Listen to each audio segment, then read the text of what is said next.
ধর্মীয় মেলার আড়ালে অবৈধ জুয়ার আসর বসানোর অভিযোগকে কেন্দ্র করে তেলিয়ামুড়া এলাকায় চাঞ্চল্যের সৃষ্টি হয়েছে। তেলিয়ামুড়া থানার অন্তর্গত মাইগঙ্গা সুকান্ত দ্বাদশ শ্রেণী বিদ্যালয়ের মাঠে চলা চড়ক মেলায় প্রকাশ্যে ঝান্ডিমুন্ডা জুয়ার আসর বসেছিল বলে অভিযোগ উঠেছে।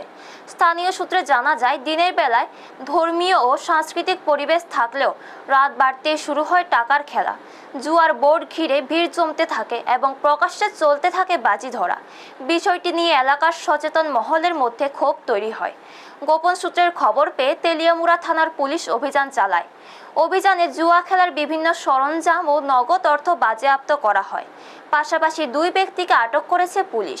এই ঘটনায় এলাকা জুড়ে ব্যাপক চাঞ্চল্যের সৃষ্টি হয়েছে। এদিকে সংবাদ মাধ্যমের মুখোমুখি হয়ে এসআই সুমিত্রা দেববর্মা জানান, সমাজ থেকে অবৈধ জুয়া বন্ধ করতে পুলিশের পাশাপাশি সাধারণ মানুষের সচেতন ভূমিকা প্রয়োজন। তিনি এলাকাবাসীকে এই ধরনের কর্মকাণ্ডের বিরুদ্ধে তথ্য দিয়ে প্রশাসনকে সহযোগিতা করার আহ্বান জানান।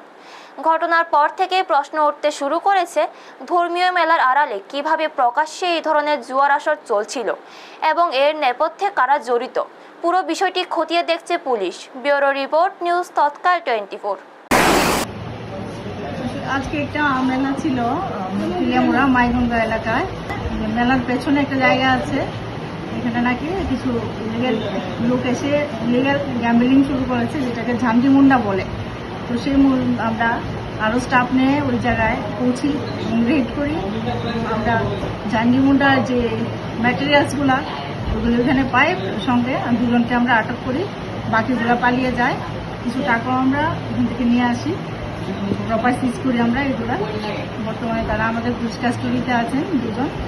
অ্যাকচুয়ালি এই ব্যাপারে আমি তেলিয়ামুড়া যে মাইগঙ্গা হোক আর যে কোনো জায়গায় হোক, এলাকাবাসীকেও অনুরোধ করব যে এলাকাবাসীরাও যেন আমাদেরকে সহযোগিতা করে এবং খবরাখবর দিয়ে দেয় এই ধরনের কাজ যাতে না হয়।